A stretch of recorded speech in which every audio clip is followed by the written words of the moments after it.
This is the king of DPS PVE build. All right, let's get started.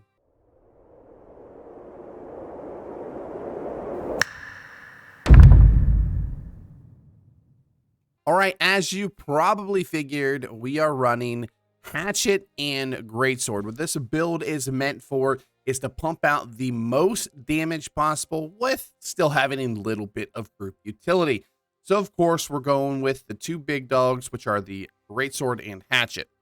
Now, let's get into it. We're going to try to make this video kind of short and sweet, but of course, it is not going to be short, but we're going to give you the information as fast as possible. So, here is the tree. We are, of course, going for the Greatsword. We are really relying on the path of Onslaught. We are going to be heavy attacking. We're going to be doing crazy damage. Now, a few things that we will clarify here. The reason why we are going for Roaring Rupture over Relentless Rush is because it just provides us a lot of group utility, and Relentless Rush doesn't particularly give us any extra damage. Actually, it's actually a DPS decrease. Now, there is an empowerment on here for 10% for 10 seconds, but we get enough empowerment from our build, and then hopefully we should get pretty close to cap with something like a few different group buffs that our group should be bringing us, so we don't really need the extra 10% empowerment. So the reason why we go over here for Roaring Rupture is because it is going to provide a weaken, and it is going to give us a Maelstrom-esque effect, plus it actually does just a ton of damage. Once we go into our Roaring Rupture, we are just going to use Aggressive Shift to get back into the Onslaught tree so that we can pretty much always be in the Onslaught tree, other than a few seconds where the Rupture ends and then our heavy attacks start. If you've never played the Greatsword, we are relying on Path of Onslaught. This just means whenever you get into the Onslaught mode, you are going to deal 15% extra damage. You're going to take 15% extra damage, but the big one here is your heavy attacks charge twice as fast but consume 10 stamina. And we have plenty of stamina we get back from the tree, but when it comes to the heavy attacks, it's what we're going to rely on. Now, if you don't know how to get into Onslaught, it is just a couple of different ways. If you do a fully charged heavy, it's going to put us in Onslaught. And then when we finish either our crosscut or our skyward slash, it is going to put us in Onslaught. Now, if you go into Path of Defiance, which the only way we can get into with this build is the end of Roaring Rupture, is going to make us take 15% reduced damage. We deal 15% reduced damage, then block incoming attacks while charging heavies. Now, the one thing to note is if you're in Onslaught stance, which you will be, whenever you use Roaring Rupture, it'll deal the extra increased damage from Path of Onslaught. Once it is over, damage is done.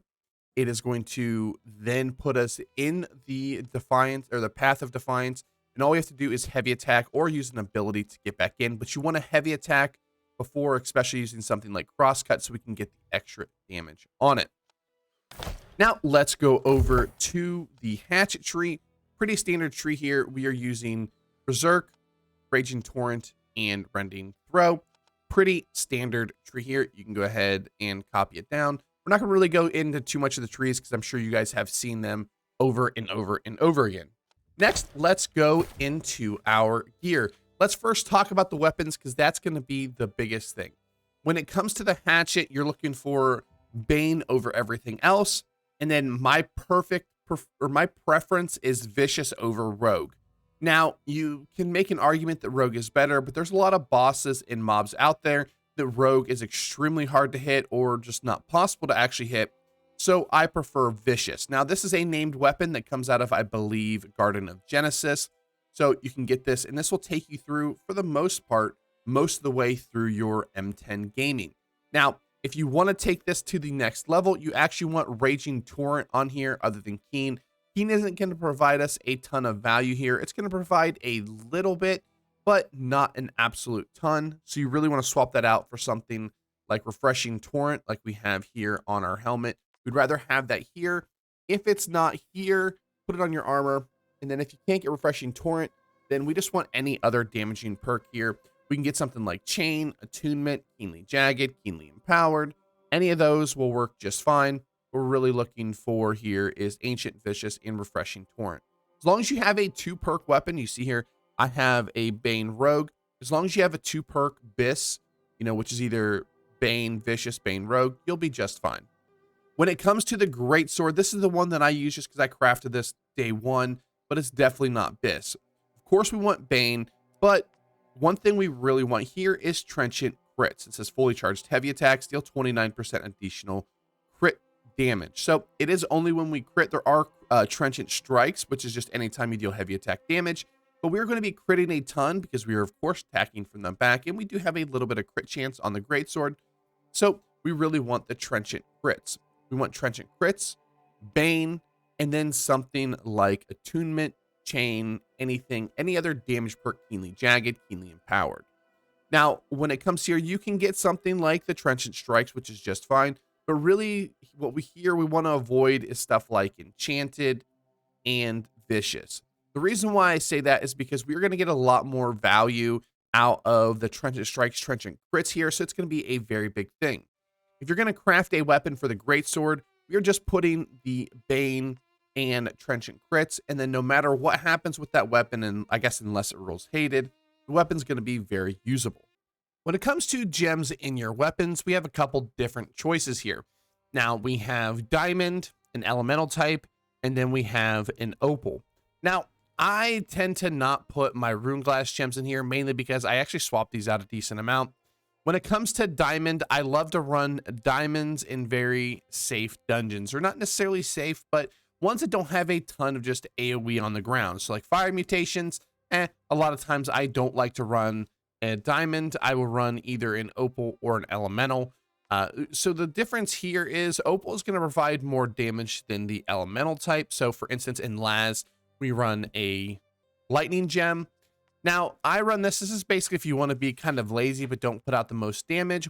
When it comes to the Greatsword, though, you kind of just want to put a diamond in it, set it, and forget it.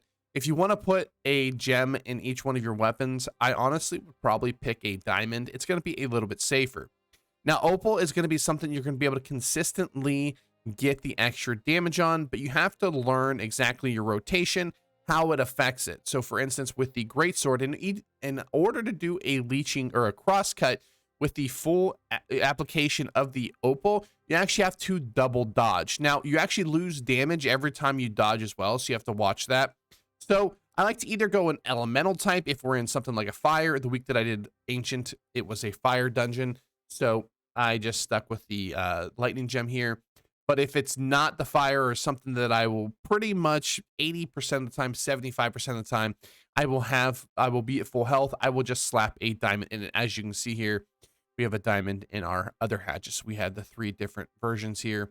Now, there's a few charts you can go to. We're not going to go over each dungeon and why you should put Elemental in there. But for the most part, with your weapons, you either want to put an Opal or a diamond in there. I just slot a diamond and just be done with it, so you don't have to worry about dodging. You can save the dodging just specifically for mechanics. When it comes to our gear, we're going to want 2 specific perks. Now, ironically, with this setup, I don't actually have the Leeching Crosscut. Leeching Crosscut isn't necessary, but it is a very, very good perk that is very useful to have. But the perk that we want over everything else is going to be Refreshing Torrent. This is just the Hatchet ability. If you can get this on your weapon, great. It's almost going to allow you to spam it, but if not, get it on your armor. Now, after Refreshing Torrent and Leeching Crosscut, what we're really looking for here is, of course, whatever ward we are going into. This week, it is Angry Earth, so I'm running an Angry Earth set, and we have Angry Earth Ward and Refreshing. So after your weapon perk, which is going to be Refreshing Ward, Leeching Crosscut if you can get it, not necessary, but still really good, we're going to run Ward and then Refreshing. We can get Refreshing Evasion as well, which isn't going to be bad. Refreshing Ward is not particularly very good, but it's still not bad. Now, don't worry about these gloves because these are just a ward pair of gloves that I had, so I didn't have to upgrade it. But we are wanting Refreshing and Angry Earth Ward, or whatever wards you're going for is going to be best. Now, you can get stuff like Luck, which isn't bad, but who knows if that even works.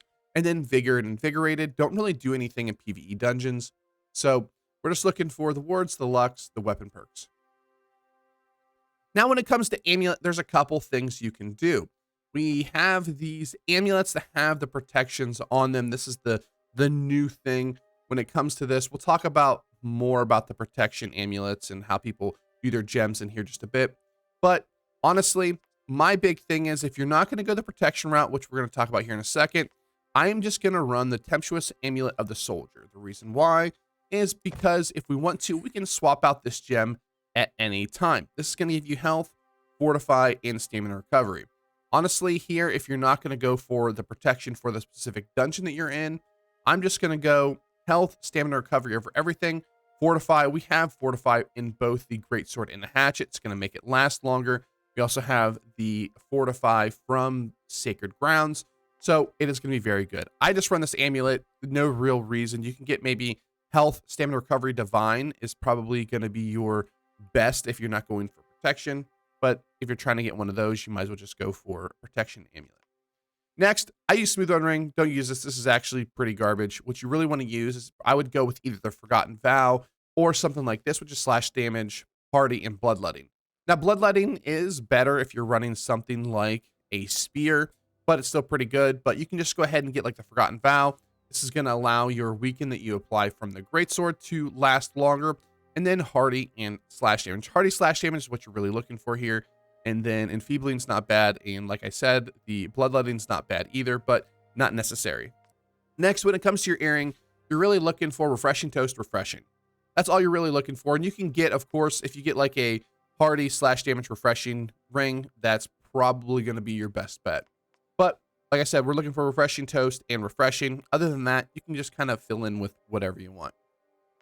Now, I was talking about gems. So what a lot of people like to do is, let's say it's a frost mutation. They will get a frost protection amulet. They'll put a frost gem in it, of course, and then they will run with opals in their gear so they don't have to swap it. Now, the reason why I don't like this is because you still lose out, no matter how you go about this, you still lose out on quite a bit of protection because these provide 6% nature damage absorption, where opals only provide 3. So you're still losing 3, 6, 9, 12, 15% damage absorption from nature damage, which is 50% of the damage in the dungeon. And it's not like you're adding it into the physical side. You're essentially just losing 15%, even possibly higher, depending on if you have an opal in your amulet, which I hope you don't. Hope you have the actual right protection. But you're losing 15% damage, and it's only half of it. So realistically, you are taking 7.5% more damage by not putting these in there. If you run 3 or 4 mutations in a week, it is clearly worth putting these in here. I will never have anybody be able to tell me otherwise, because if I can just take less damage for very little cost, I'm going to do it. And it's not like I'm sacrificing anything else. I'm not sacrificing physical damage for elemental. I'm just sacrificing a little bit of coin. That's it. So put the gems in here. I know people are going to be like, well, I do the opal thing, but you're just still taking more damage for a little bit of coin. Next, when it comes to heart rune gems, we got a couple different options. The big thing I've been on recently, which you're not going to see in the clips at the end, is rending vines. This is just really good for your AoE pools. This is insane. It locks down the mobs. It puts on a nice big rend for everybody, and it just absolutely decimates groups of mobs. Very good. I love this, especially in things like Genesis. Well, anything that has a decent group of mobs. If not, I am just going to be running Cunning Heart Rune of Detonate. And you can run Brutal, but that's a great way to get yourself killed. If you run Cunning Heart Rune, this is just going to allow you to deal some extra damage with no extra cost. Now, the thing about this is when you hit this, you're going to want to make sure you're doing like heavy attacks on the Greatsword or Refreshing Torrent with the Hatchet while this is going off to really utilize that extra damage. Get a nice little pop here. You can run a few other things if you want, but these are about the only 2 that I will run inside the dungeon anymore. I used to run Brutal a lot, but it's a good way to get you killed, and they did nerf it by a little bit, so it doesn't deal quite as much damage. Next, when it comes to attributes, you're going to want to go with, if you're not super familiar with the dungeon, I go all the way up to 100 con. Now, I think that's kind of like the best place for most builds that have ward, especially since we are running light armor. That's a great place to start. And then after that, we're going to go 300 strength. And then we're going to put the rest in dexterity. Now, remind you, I don't have food on, so this would go up by 40. It would be at 100 and what is that? 14 dexterity, 100 con, 30 strength. Now, personally, I go down lower than that with my amulet. I have something else. Oh, my greatsword. That's con. Normally, I'm running a strength one, but I normally try to run 50 con and then I go the rest, but if you don't feel comfortable with 50 con, go up to 100. It's going to give you a little bit extra health. The extra health you get from this passive isn't huge, but it's going to give you a nice little chunk of health. And the way I rock this build is you start off at 300 strength and then 200 con. Okay, like if you're super brand new, it's going to give you a nice big tankiness. As you start to get into the dungeons, as you get more ward pieces, just go down Constitution until you feel like it's starting to get a little sketchy. And every set of points that you go down in the Constitution tree, we're just going to go up in the Dexterity tree.